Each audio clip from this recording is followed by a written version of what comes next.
Vocational qualifications in the UK have always been seen as secondary to academic. Many recent initiatives have tried to inject fresh impetus into vocational courses to provide challenging and exciting pathways for young people, whilst not restricting access to academic learning.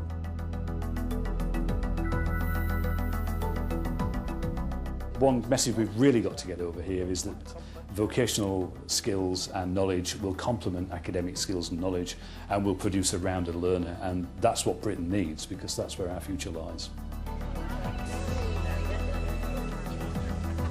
This programme takes a detailed look at how a partnership of schools, education authorities and further education colleges is offering an innovative new scheme to 14-year-olds in South Yorkshire. Existing strong links in the Rotherham area meant this partnership was selected to run 30 young apprenticeships when the pilot was launched in 2004. Dearne Valley is a discrete geographical area that has faced particular challenges since the decline of coal. However, that's brought the schools together, and they are very keen to work between schools as well as between schools and colleges and other providers. So we have that history, that tradition of partnership working.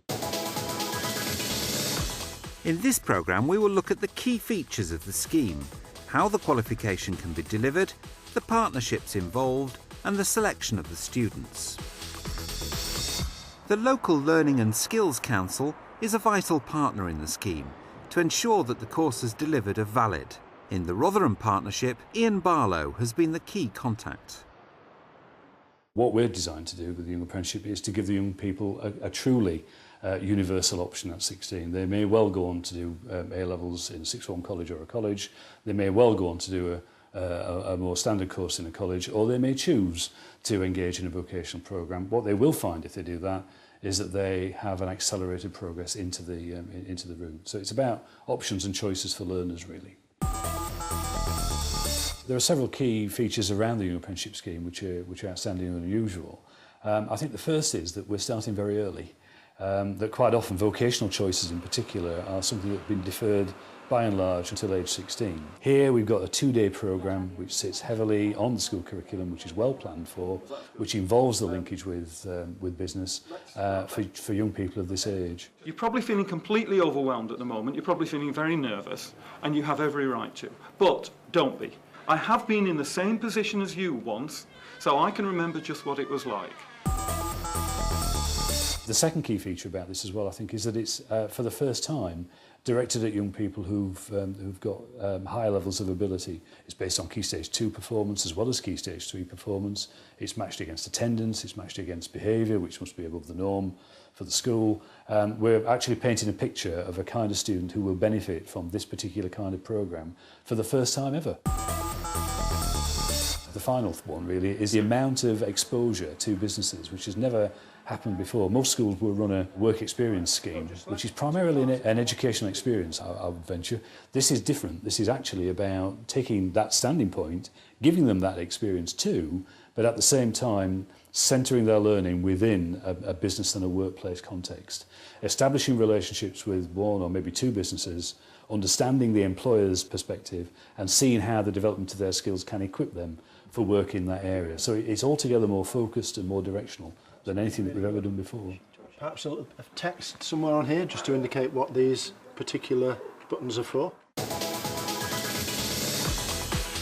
On the Young Apprentice scheme, all pupils study for a Level 2 qualification. One early decision to be made is exactly how the course is delivered.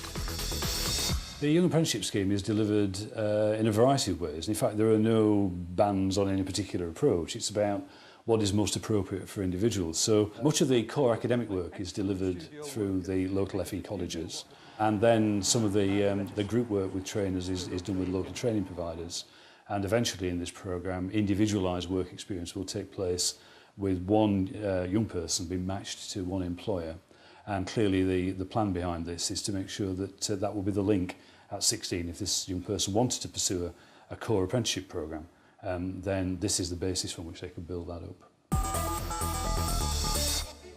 At Rawmarsh Community School, the Applied Art GCSE was taught at school and at the local further education college. Teacher Jenny Fors had some initial fears about devising a curriculum taught in this way. When we spoke about the course initially with the college, I think we both felt a little bit trepidatious about it. We were both concerned that we would be pulling in the same direction. But because of the regularity of our meetings, and because of the fact that we keep in touch, we see each other, we discuss where we're going, the partnership has been nothing but a bonus. It's been a plus. What you're doing here is that you're exploring a lot of thoughts. There's going to be a jumble of thoughts. So don't worry if at the moment you've got a jumble of thoughts. This is part of the healthy design process. For Wath School, pupils going off-site meant they had to come up with a creative solution to make up for lost study time. We found, however, that we couldn't timetable the engineers in a way that fitted around the other subjects they were studying in school. So we ended up with a situation for the engineers where they were attending the local FE college 1 day a week. The consequence was that for the Monday afternoon, they were missing lessons in a range of subjects. Therefore, we had to think, how can we make sure that the work in those subjects is not missed and that students don't get behind? We hired a former mathematics teacher of the school to teach the small group of engineers mathematics for the equivalent of 1 hour a week. The average out. The word for average in maths is mean. How does he work the average out? Photoshop. The participation of further education colleges is seen as vital because of the sector's strong vocational resources. Okay, you know all about pixels. In terms of resources and staffing, we have a lot of staff that have come out of the industry.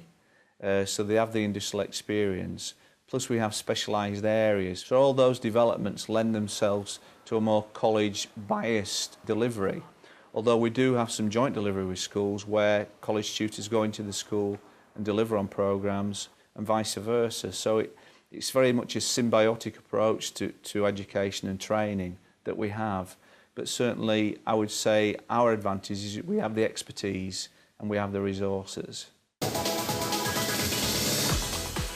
The Young Apprenticeship Scheme, because of its combination of academic and vocational learning, is dependent on the formation of partnerships. Partnership in Rotherham is primarily a link between the LSC, the Rotherham LEA, an organisation which is known as Develop, which is the Dearne Valley Development Programme, which is the focus of these schools. We've got links with the sector skills councils in engineering, in art and design and in business administration. We've got the engagement of local universities. We've got career service and connection service partnerships, partners linked in with that too. And we have made links with training providers locally in readiness for widening this out. And I wouldn't say the partnership's actually complete at the minute, and the door is not closed. And if we find that there are skills that we need to add to that, then we'll be recruiting. One of the advantages of working within partnership and across a number of schools allows us to actually be quite flexible and creative in terms of our responses to logistical issues. From a professional development point of view, it was fabulous because staff were actually going and sharing their expertise, were sharing good practice with colleagues, were developing in a creative way new teaching and learning resources, and really were developing the best practice within their area of specialism. That's been a strong message that's really come through the programme, that staff can develop their practice through the Young Apprenticeship Scheme. One of the partnerships that we have had in place for a long time is the partnership with Dearne Valley College, our local further education college. Well, I think definitely for the next ones, even for this one perhaps, we're definitely going to need a bigger bucket, aren't we? Oh.